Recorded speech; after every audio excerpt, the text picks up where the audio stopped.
या चातुर्मासात कुठलाही एक नियम घ्या, आयुष्य बदलून जाईल.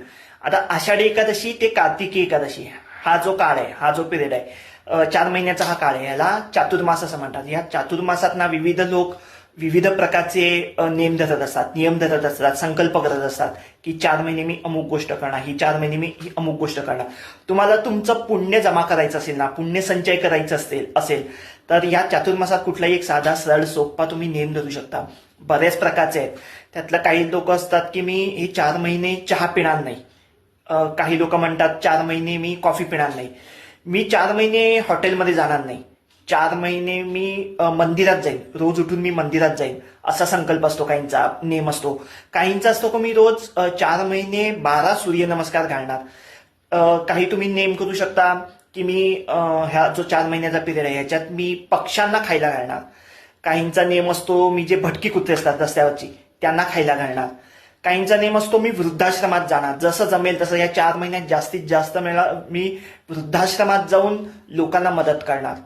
काहींचा नेम असतो की मी जे गरजू लोक आहेत रस्त्यावरचे त्यांना अन्नदान करणार, त्यांना खायला देणार. अन्नदान सुद्धा खूप श्रेष्ठ दान आहे, त्याच्यामुळे अन्नदान सुद्धा करू शकता. काहींचा नेम असतो की जे आपल्या घरात बघा मुंग्या असतात, मुंग्यांना खायला देणार. आपल्याला हे हसण्यावर वाटेल, मजा वाटेल की मुंग्यांना काय खायला द्यायचं, पण त्याच्या मागे खूप मोठं पुण्य दडलेलं आहे. ते जर तुम्ही जरी 4 महिने केलं ना, खूप मोठं तुम्हाला पुण्य तुम्ही कमवू शकता. त्याच्यात बरेच तुम्हाला हे करता येतात. त्याच्यानंतर काहींचं असतं की मी पंचामृत सोडणार. काहींना पंचामृत खायची सवय असते. पंचामृतातला काही जर समजा 5वा महिना आला तर एक पदार्थ सोडू शकता.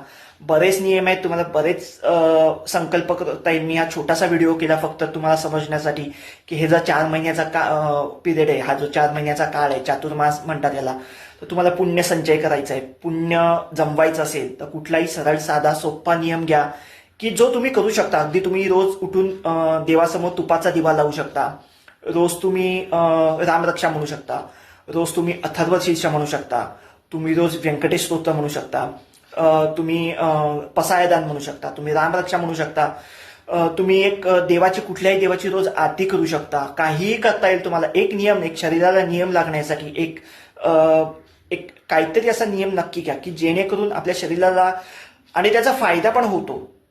भले तुम्ही माझा फायदा होतोय या हेतूने जरी करायला गेलात ना तरी बऱ्याच पुण्य तर जमतच, ते आपल्याला दिसत नाही, पण काही ना काही फायदा तुम्हाला या 4 महिन्यात चातुर्मासात नक्की दिसेल. करून बघा, करायला काहीच हरकत नाही. All the best.